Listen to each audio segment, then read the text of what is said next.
Hello, welcome back to my channel. My name is Kelsey, and once again, I am at my wit's end with NetGalley.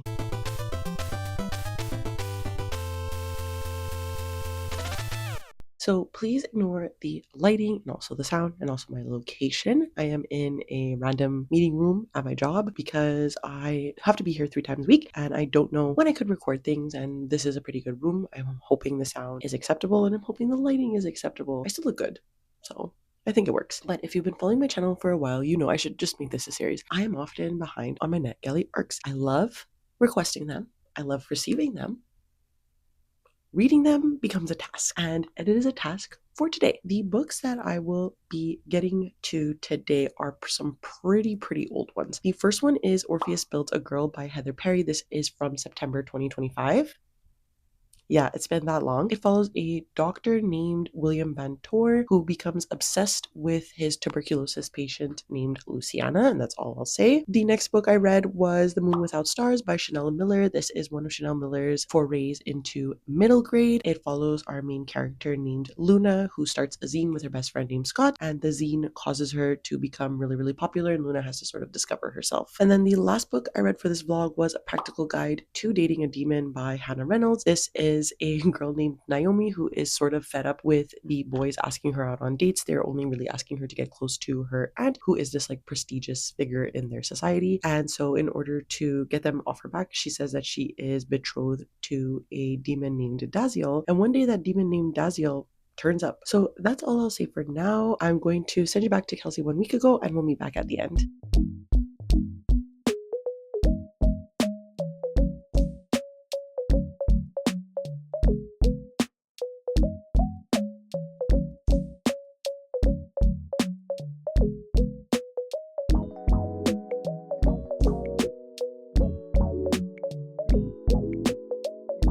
Hello, welcome to the start of a new vlog. I am currently 30% of the way through Orpheus Built a Girl by Heather Parry. Oh, also please ignore the mascara under my eye. I was just crying because my son is 15 months old and he is learning how to walk, and it's been incredibly difficult to realize that he is no longer technically a baby anymore. He's a toddler and I'm struggling. Like, I'm proud of him. I'm proud that he's learning new things and that he's growing up and whatever, but like the idea of him turning into a kid is like really difficult to handle. I don't feel like he's old enough to be a child. Anyways, so that is the thought process I was having. And while having said thought process, I was also reading Orpheus Built a Girl. Now, this is an arc I got last year. The book released in September, so you can definitely say I am behind, but it is because I think the audiobook was releasing later. So as you know, with what was a baby last year, was difficult for me to read or get to books without having an audiobook. So we are unfortunately getting to this arc now. This book is told from two perspectives. So the first perspective is Willem von Tor, and he is looking back on his life as he is dying, reflecting on his upbringing in Dresden and his medical career during the Second World War and afterwards. So there is an obvious assumption being made here that he was likely a Nazi doctor. We haven't gotten to this part in the book yet. I'm just starting to discover or realize myself that he was most likely a Nazi doctor because he talks about how he is hiding from his life there. He refuses to buy books in Polish or German because he does not want to be associated with that. And he came through to the US from Argentina. So it's like, oh, wait a second. This is where the horror is going to start coming in. So I think Montour is meant to be like a Frankenstein type of figure. We didn't get to this part, but in the synopsis, it talks about how Montour is looking back at his life and remembering his darling Lucy, the great love of his life, his dark-haired beauty promised to him in a dream years before they met from his dying grandmother. Using scientific research compiled over decades, Willem ensures that for him and his beloved, death is only the beginning. But through the cracks in Willem's story comes the second perspective in the book named Gabriella, and she won't let this version of events go unchallenged. She tells the story of her sister Luciana, fearless and full of life, and the madman who robbed her from her grave. So right now in Gabriella's story, we're learning about Gabriella and Luciana's family coming to Miami from Cuba, and they seem to be deserters of Cuba because they were loyalists to the president in charge before Fidel Castro comes into power. So of course the two children are unsure of what's happening. They're very young, so they don't exactly know who Fidel Castro is, but it's insinuated in the text that the people around them are extremely excited. There's celebrations in the streets, and Luciana and Gabriela's family are meant to feel uncomfortable because obviously their father was well off in this country and he was probably a loyalist to the more corrupt government that was occurring before Fidel Castro. So we have a lot of like World War II discussions in here, and I don't enjoy World War II. I don't enjoy what happened. I find World War II as like a historical event and what has occurred and led us to where we are today to be extremely interesting to look at. So World War II stories are very interesting to me, and particularly I think in this moment in time, the corruption of men in power and how they utilize scientific advancements, technology to their advantage. And that's what we're seeing William von Thor using in this book. We're going to slowly, I think, get to like the more Frankenstein-y aspects. I think it's insinuated probably that he's going to use the things he learned through like Nazi scientific discoveries along with like technological advancements to do something to Gabriela's sister Luciana. So I can't say I'm not intrigued at all. I can't say I'm not enjoying it because the story is very interesting just on the baseline of this synopsis. So I'm going to continue listening to it a little bit tonight, but I'm not going to get another third of the way in, that's for sure, because I do want to also continue another book I'm reading. So I'm just going to go back into the living room, listen to it a little bit, and then hopefully I can listen to another third tomorrow. We'll see. I'm quite busy tomorrow, but I will update you eventually. Hello. So I have a couple of updates to share with you all today. First of which is that I got 2 new releases, 2026 releases, which are not included in my book buying ban. So we're still holding on strong, except for that one mistake I made in February. We're not going to talk about it. So let's talk about the first pre-order I made. This came as a recommendation from my friend Ness. They used to have a YouTube channel and I wish they would come back. I know you're watching this. They mentioned this to me as something that they think that I would absolutely adore. So I was like, sure.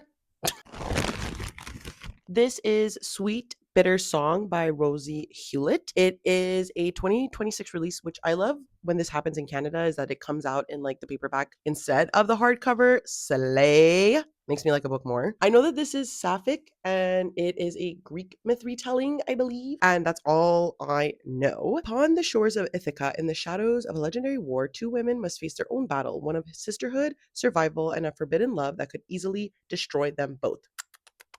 One summer night within the palace of Sparta, a young slave girl stumbles across a gray-eyed princess. Shut the fuck up. Despite living worlds apart, Melantho and Penelope are instantly drawn to each other, and a powerful friendship blossoms. But the Spartan royals do not approve of this bond, and soon Melantho and Penelope find themselves viciously torn apart, their trust irreparably shattered. Oh my god, she's married to Odysseus. I can't read anymore. I need to read this immediately. Great, great, great recommendation, Ness, and I've seen that they've been loving it, so I fear I will be loving it too. And then the next thing we got our monthly Aardvark box. They were a bit delayed this past month, so I got it kind of late because it's like almost the end of March, but whatever. So camera eats first. I'm really excited about this one because I find the picks for March were killer this past month. I was about to buy 3. 2 of them ran out of stock, which, you know, is perfect for my wallet. So I got the one that I was particularly interested in, which is After the Fall by Edward Ashton. And mostly because this is also looking at like dynamics in society and like who's in control and who's not. Oh, I also forgot that this is the author of Mickey 7. Interesting, because I have that book on my TBR. 100 years after the fall, John finds himself bonded to Martok Barden Nee Blackhand, one of the good Greys.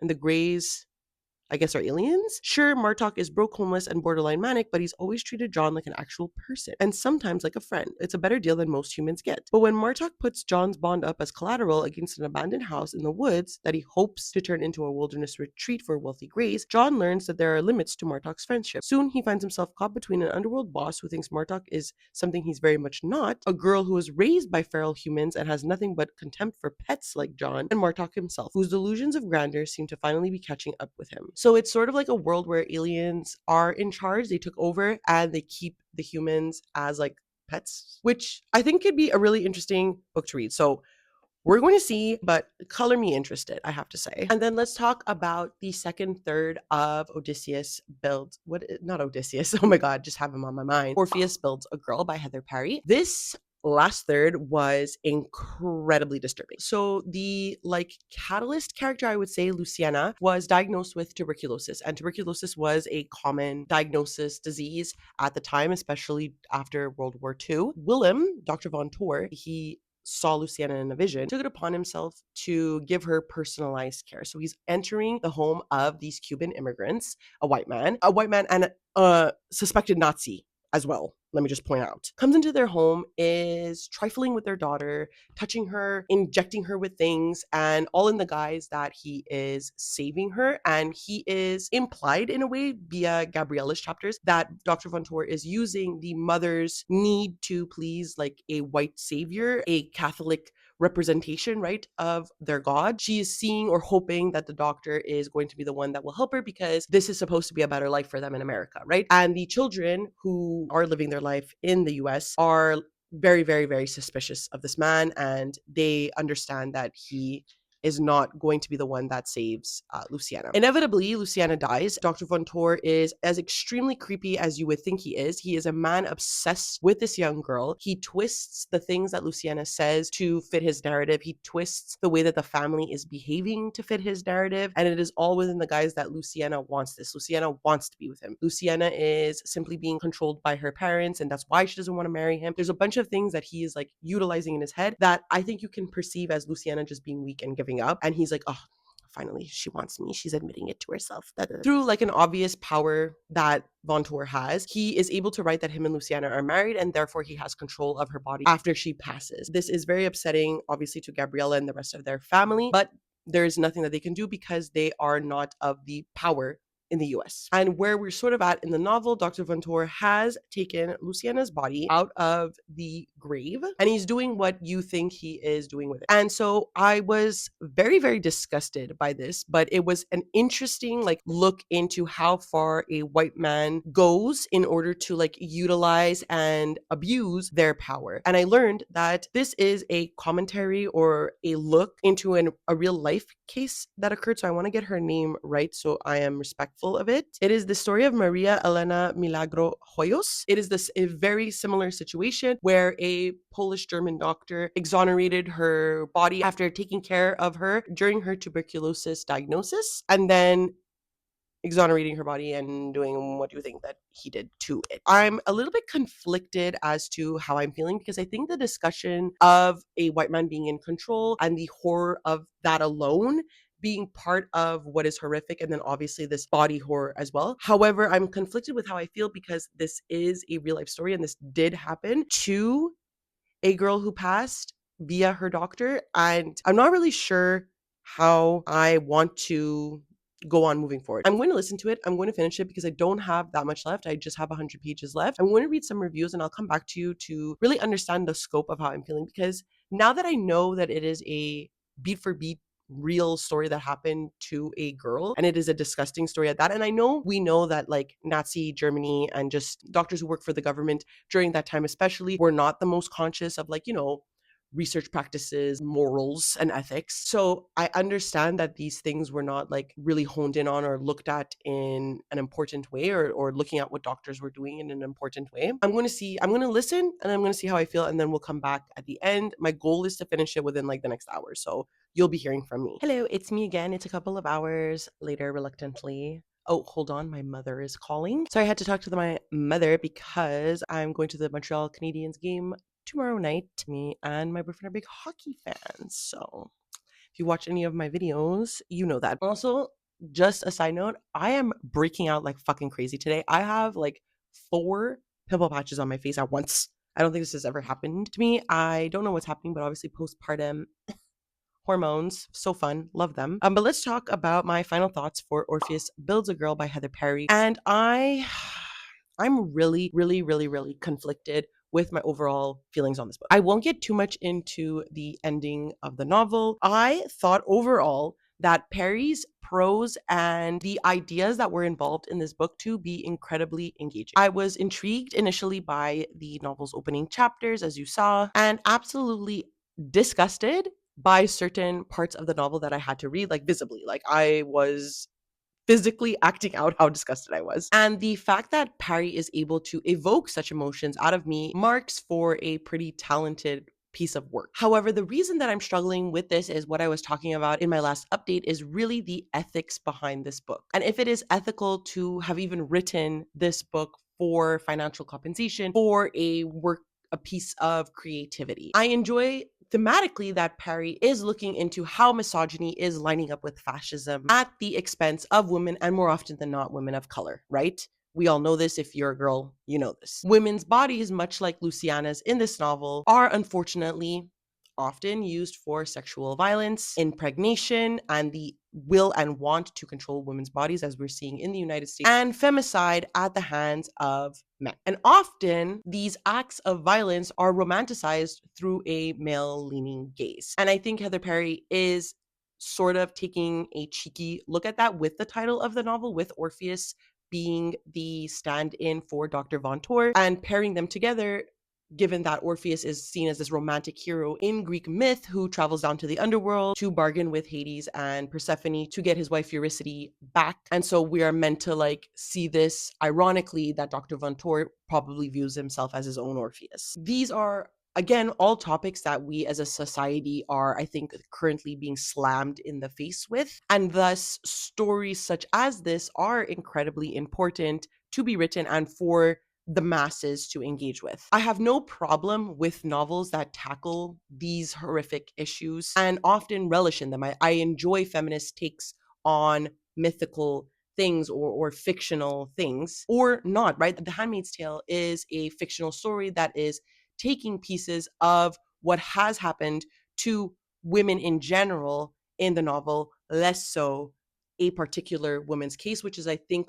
where my ethical issues lie. This novel is directly mirroring the case, as I mentioned before, of Elena Milagro de Hoyos, almost beat for beat. And in turn, in my opinion, is sort of glorifying the story of a horrific passing of a young Cuban girl at the hands of a white man. And I think maybe I will always have this specific issue with true crime and the glorification of true crime, and others will not. So maybe you would like this book more than me, but it just didn't sit right for me to glamorize this novel, even though I see the message that Perry is putting forth and appreciate her general talent overall. So in turn, I gave this a 3 stars because I can appreciate and understand what Perry is trying to do, but my issues with the morality of this book is what's limiting me from giving it any more than a 3 stars. So after all of that, moving into an incredibly different type of novel, I'm going to be starting a middle grade arc. This is The Moon Without Stars by Chanel Miller. Chanel Miller has taken on fictional writing in the middle grade space, and I have yet to read one of her books, but I received this one as an arc, and I'm really, really excited to see what's going on, see more from Chanel Miller, because I loved her memoir, Know My Name. It was probably one of the most beautifully written books I've read, especially the year that I read it. It made my top 10 best books. So like I said, her middle grade is very appealing to me. So this follows a young girl named Luna, who is a small, quiet girl who loves writing and making zines with her best friend Scott. But when one of their zines takes off, somehow Luna is swept up into the popular group and learns just how much of herself she is going to have to compromise to stay there. Will she give up her writing, her best friend? What about her own beliefs about who she is and what she stands for? They are prompting this as a contemporary novel that feels like Are You There, God? It's Me, Margaret, which when I was 10, I fucked with. I love that book. I expect it to be really cute. I think I'm going to enjoy this overall. So I'm going to get started on it right away because it is fairly short. It's only 250 pages. So I do think I could potentially finish this today and then move into the last arc for this vlog. I'm running behind. As usual, I'm always running behind. Mom life. So I'm going to listen to this within the next hour, leave to go pick up my son and grocery shop, and we'll reconvene depending where I am tonight. Hello. So before I made my coffee for the morning, I did want to talk about The Moon Without Stars by Chanel Miller because I got 50% of the way through it last night. And obviously, I'm enjoying it for what it is. It is a very, very, very sweet middle grade novel. Our main character is Luna, as I explained in the introduction of this book. The way the book starts out is actually quite sad. She receives these books from this mother who just lost her daughter and is feeling extremely lost, and she wants to give away these books that her daughter read. So she finds Luna and decides to offer them to her. Luna says yes, and Luna discovers something about herself while reading these books and discovers new worlds and new opportunities to learn new things throughout these books. So the premise is essentially that Luna overhears a girl being really, really sad about the way that she's bullied, and she hides a book somewhere, leaving a note in that girl's locker to go find the book, and the book ends up helping this girl. So then Luna starts to receive a lot of notes of people in the school feeling ashamed and whatnot. So she decides to start a zine. And in the zine, she is writing down little stories for people to help themselves feel better. Part of what I'm really enjoying about the book and what I'm understanding to be probably what's prompting this to Judy Blume is that there's a lot of things that are being tackled in this middle grade novel that you don't necessarily see all the time. So there's some difficult conversations that are happening. There's like hinting at alcoholism in their families, bullying that young girls are receiving, a lot of talk about feeling ashamed of a body. And it's like these girls are 12, right? But I was thinking about it, and I'm like 12 years old for in Quebec. We were in Sec 1, which is like grade 7. And that's not, I feel like, yeah, yeah, I think I did feel up this way about my body. I got my period also in Sec 1. There is moments in this book where they're talking about getting their period, how they don't know how to insert a tampon, and how they have swim class. They're feeling really, really scared about their bodies. They want to shave their legs. They want to shave their armpits. So I'm really understanding the comp to Judy Blume, Are You There? It's God, It's Me, Margaret, which was the book that I read in elementary school and beginning of high school. It's not high school for all Americans, but it's high school for Quebecers because we don't have middle school. But this beginning of such a transition in your life, being old enough to understand certain changes and certain dynamics that are occurring around you, be it family, friendships, relationships, you're starting to like, your peers. And I think that it's really, really, really sweet. I haven't read Chanel Miller's middle grade at all yet. So this is my first entry point into it, and I'm really enjoying it. I think she has a real knack for middle grade, and I think she is brave enough to talk about these things in middle grade novels and create a character that is really interesting and has a passion that we're seeing for writing and creating zines and helping people. I'm going to listen to the last half of the book. I have about an hour left on the speed at which I am listening to it on. So I definitely can finish that this morning while making my coffee. I have no meetings, just a bunch of like menial tasks to do, which is perfect for listening to audiobooks. So I'm going to get to that. Tonight we have the hockey game, so I'm very excited. Please remind me, take some B-roll. Hello, you're a bit crooked, but whatever. I finished The Moon Without Stars by Chanel Miller like maybe 30 minutes ago. And I think this really solidified that I just want to continue reading whatever Chanel Miller puts out, and her middle grade is no exception to this. This book, like I mentioned, was often being compared to Where Are You, God? It's Me, Margaret by Judy Blume. And while I thought originally it was like, whatever, they're just comparing like a middle school book for girls to another middle school book for girls. But I actually really, really agree with this sentiment, because not only does it have the discussions on like periods, which is the reason a lot of books get compared to Where Are You, God? It's Me, Margaret. But it's also like it just has the charm and the feel of that book, and that's what's really important. As Miller states in her author's note at the end of the book, which I really appreciated, it is not hard to remember the feelings that one has of 7th grade, of when you're 12 or 13, and how what happened then shape the way you view the world and shape the way you see your life going forward, and just in general how it shapes you as an individual. The feelings and situations that are experienced not only by Luna but by every single character in the book, I think were really, really relatable, and I think that any child can really resonate with the problems that were experienced by these characters. And that is mostly due to the fact that I think Miller perfectly encapsulates what it feels to be this age. And in the same instance, I think she also really captured how annoying, how obnoxious, and how weird middle schoolers are and how they feel, while not making the potential readers that are middle school age feel awkward or embarrassed with it. I think they would genuinely like laugh at seeing themselves in these books. I even cried at the end because I think Luna's feelings and her storyline just came full circle in such a satisfying way. And I wouldn't have minded following her antics for a little bit longer. It was really, really cute. It was really, really fun. I give it 4 stars. I genuinely enjoyed this as like just a novel, even though I'm at 33 years old, so far away from being 12 or 13. So the final book I'm going to read for this vlog, the final arc I have, but at this point they're not really arcs, they're just like free copies of books, I guess, because I'm not reading them in time. That is the point of these vlogs, is to catch up so that I at least promise a review for these books. Anyways, that being said, the last book I'm reading is A Practical Guide to Dating a Demon by Hannah Reynolds.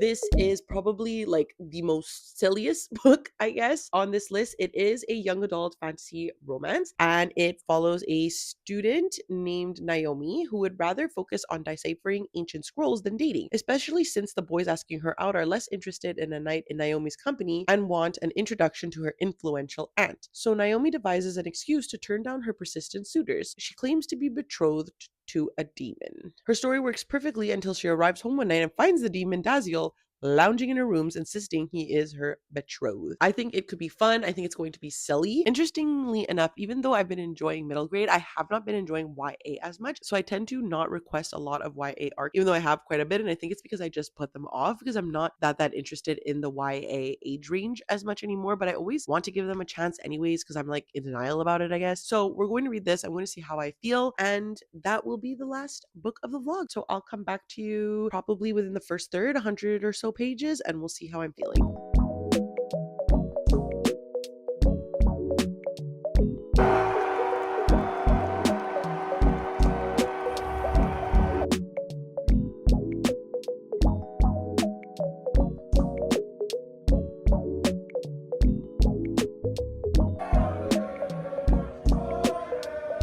Hello, good morning. As you saw, we went to the Habs game last night. It was fucking insane. I can't even believe the game that we watched. It was so good. I was born and raised a Bruins fan, but I do appreciate going to Habs games because I am from Montreal, so supporting the local team. I'm not one of those Bruins fans that's like, I hate the Habs just because I like the Bruins. Like, I do have spin class that I need to leave for in about half an hour, and I've been slowly working this morning. Obviously, between you and I'm hungover from the hockey game. I wanted to talk to you because I did get 1/3 of the way through a practical guide to dating a demon, and it's fine. So we've met the demon. They're betrothed because our main character was, what is her name? Naomi was looking for an excuse not to date a bunch of boys that keep asking her out because her aunt's this like famous person and they just want to be with her or seen with her at parties so that they can be associated with her, and maybe her aunt will be like, oh man, look at this frivolous boy and he's dating my niece and that's amazing, and she's not down for that, which like kudos to her,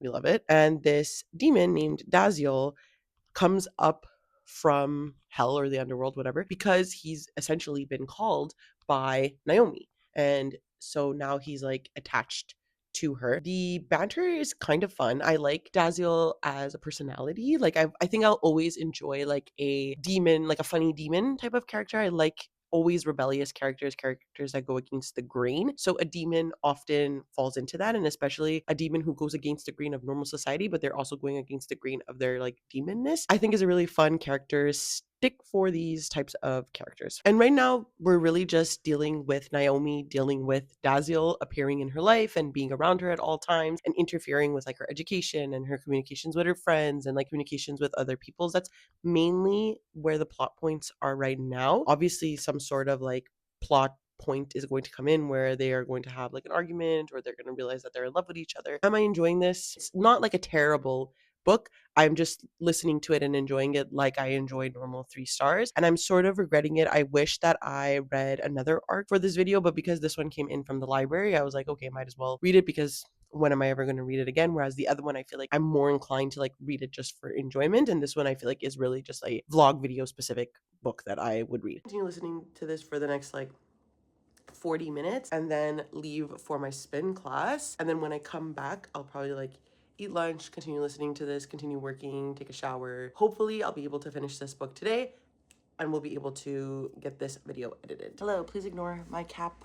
I came back from spin maybe like 2-3 hours ago and I did not take a shower yet because I had to do a bunch of laundry. So we're just gonna pretend like as if my hair is just so thick, luscious, and clean and talk about the second third of a practical guide to dating a demon, which again, my feelings have not changed. It's fine. Where we're at right now, we have been really establishing Daziel and Naomi as main characters, but also as romantic interests. They are very flirtatious with one another, but the prime thing that Daziel is doing is really helping Naomi come into herself, be more confident in herself, and also in the ways that she is learning and conducting magic. Daziel is also able to help her conduct magic in a more like, let's say like better way than her other students and colleagues. I'm sorry if you hear my washing machine in the background. Oh my god, it's so loud. And we're really seeing how Naomi has taken, maybe not pity on him, but I don't know a better word to use, for the fact that he is severely judged by those around him and people are really mistreating him for being a demon and judging him for being a demon. However, the third act conflict comes in and really establishes Daziel as like a more important demon than he has sort of led on, and that's the conflict that we are going into the final third of the novel with. Is it fun? Sure. I'm really regretting, I think, picking this one over the one I really, really wanted to read, the arc I really, really wanted to read. But again, like I mentioned, I would not have read this otherwise. So we're going to continue listening to this. I'm going to go do some groceries as well before I pick up my son. So I'm probably not going to finish it before then, but the goal is definitely to finish it tonight. Hello, welcome to the end of the vlog and welcome to my final thoughts on A Practical Guide for Dating a Demon by Hannah Reynolds. I think we're all sitting here and we know my rating for this book. I hate when I finish a book and I just feel like blah about it because I just don't know how to discuss something that triggered no emotion in me, not joy and not pissed offness, you know? I enjoyed our main characters, Naomi and Daziel. I found them to be smart, I found them to be charming, and not entirely annoying to read from. Sometimes characters are really, really annoying, and that's what sets me off, and that's what makes me hate a book. In this case, they were pretty average, again, fine characters. What really interested me, and I wish we dove into it like a bit more substantially, is their work in ancient languages and translating them. I have a degree in anthropology, so ancient things and discovering new things is really interesting to me, and it's something that I particularly enjoyed from both my degrees. So with anthropology but also with English, I took classes on translating medieval English, and so it's like these are things that would have fascinated me, would have made for a really substantial appreciation for a book if there was this level of depth that I feel like was really missing. I found the pacing as well to be really off. That led me to be confused about the overall timeline for the world. I'm unsure how much time has passed, how long Daziel and Naomi know each other for, and then all of a sudden, we're running out of time to solve the main plot point in the book. I don't know. I feel like the stakes at the end felt too high for the pacing that was going on for the rest of the book. I think the romance was cute and it was fine, but it just didn't make up for this pacing and lack of depth that I think this book needed for me to really enjoy it. So I gave it 3 stars. So that's it. Those are all of the books I read for this vlog. I would not say it was a very successful vlog, but sometimes you need these vlogs in order to read the books that you don't really want to read but are on your TBR, and you need to bow down to the NetGalley gods, and that's what we did today. So let's summarize the books I read. Orpheus Builds a Girl by Heather Parry, a book I am still morally struggling with whether or not I like this book. 3 stars for that one. Then we had The Moon Without Stars by Chanel Miller, the favorite of the vlog, and I gave this 4 stars. And then of course A Practical Guide to Dating a Demon by Hannah Reynolds, which I gave 3 stars. That's it for this vlog. Please let me know down below if you read any of these books. Did you like them? Did you hate them? Let me know. Of course, if you would like to follow me on any of my adventures, I always leave a link down below to my Twitter, Goodreads, and Instagram. As long as you're there, you can follow me there. And of course, because it is the end of the video, please do not forget to like, subscribe, and ring the notification bell. It does wonders for my channel. It makes me feel really good. And that's it. I never know how to end these things, so I will see you next time. Okay, bye!